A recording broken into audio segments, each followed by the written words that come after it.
Bonjour à toutes et à tous. Je suis votre formateur Soumaïla Mahamadou. Nous sommes là dans le cadre des formations qu'on a initiées Free Oracle Workshop dans le but d'aider les étudiants à pouvoir se certifier sur les produits Oracle, notamment Oracle base de données et probablement Java.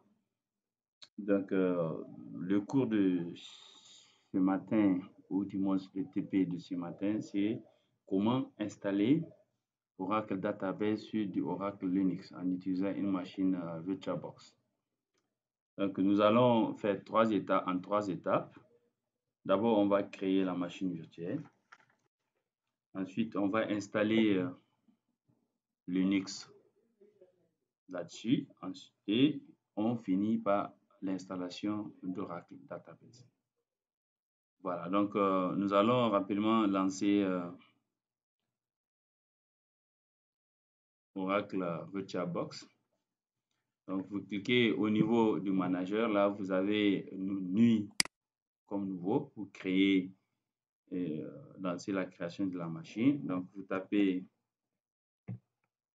on va mettre club IAT.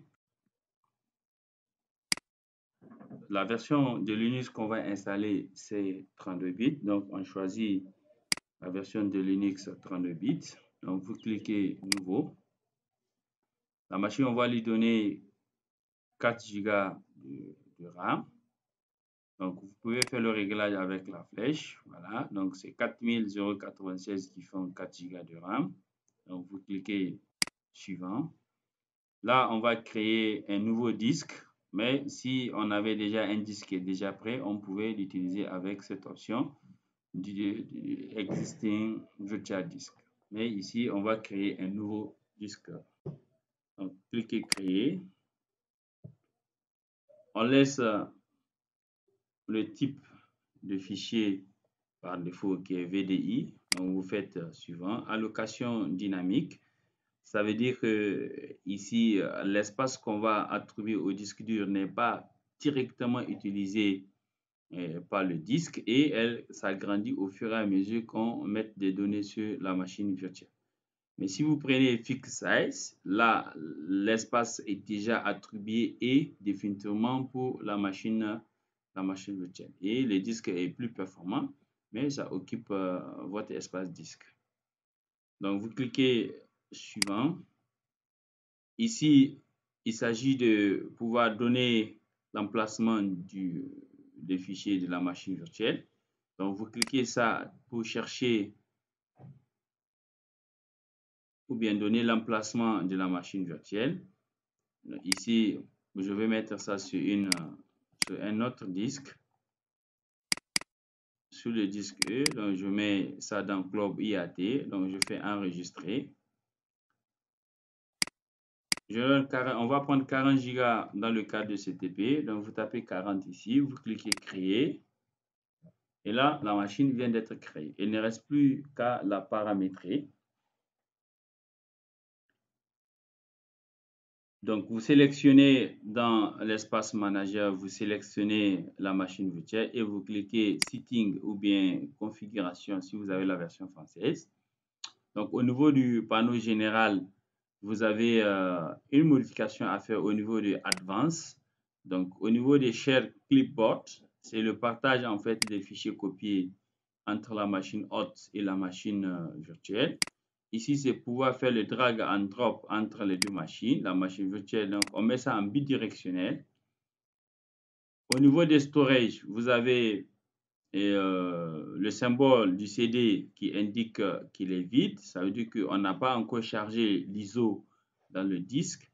Donc, on peut charger directement l'ISO. Donc, vous sélectionnez ce symbole de CD. Vous venez à ce niveau. Quand vous cliquez sur la petite flèche, si vous avez déjà une fois utilisé l'ISO, vous pouvez voir ça ici. Mais dans le cas contraire, vous cliquez ici pour sélectionner l'ISO. Donc, l'ISO est déjà alors dans le disque, dans le lecteur de disque. Donc, ça, c'est bon. On va au niveau du contrôleur des disques durs qui est disque SATA. Là, si vous avez besoin d'ajouter un autre disque, là, en ce niveau, vous ajoutez ici avec le, donc vous créez un nouveau ou bien un disque qui existe déjà. Dans le cas de CTP, on ne va pas le faire. Donc, celui seul, il nous suffit pour le travail qu'on veut faire. Donc, au niveau du réseau, on va activer la carte avec Enable Network Adapter, mais on laisse ça attaché comme étant un bridge adapter, qui veut dire accès par port. On va ajouter une deuxième carte pour permettre à la machine virtuelle de se connecter sur Internet en mettant l'option NAT pour la carte, qui veut dire Network Address Translation, qui permet à la machine virtuelle de se connecter en utilisant la connexion de la machine hôte. Voilà, donc au niveau de shared folder, ça c'est le partage des dossiers entre la machine virtuelle et la machine physique. Donc là, il faut avoir déjà sur la machine physique un dossier partagé. Vous cliquez sur la flèche pour le chercher.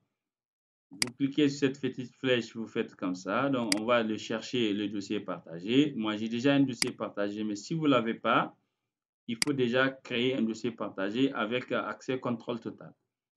Donc, vous sélectionnez. On va cocher Automode pour permettre, aussitôt qu'on redémarre la machine, le dossier partagé va être monté. Mais ne cochez pas Read Only. Donc, vous mettez OK. Voilà. Donc, au niveau des serial ports, on ne fait rien. USB aussi, on laisse par défaut. Et User aussi, on laisse par défaut. Mais au niveau du système, on peut décocher floppy parce que qui veut dire disquettes. On n'a plus de disquettes sur les machines maintenant. Et bon, les disquettes avaient existé. Hein. Certains ne connaissent pas peut-être les disquettes. Mais les disquettes existaient sur les machines. Mais ça, on ne voit plus ces disquettes. Donc ici, vous pouvez modifier la mémoire si vous le souhaitez. Mais attention, lorsque la machine virtuelle est démarrée, on ne peut pas changer la mémoire, il faut forcément arrêter la machine. Au niveau du processeur, vous pouvez ajouter, si vous avez une machine un peu puissante, vous pouvez modifier ici le nombre de processeurs. Mais pour le cas de CTP, on laisse uniquement un seul processeur. D'accord. Voilà, maintenant c'est bon, la configuration est OK. Donc vous mettez OK. La machine virtuelle, elle est prête. Il ne reste plus qu'à la lancer pour démarrer l'installation d'Oracle Linux. Donc, on se verra prochainement dans la seconde vidéo et à très bientôt. Merci.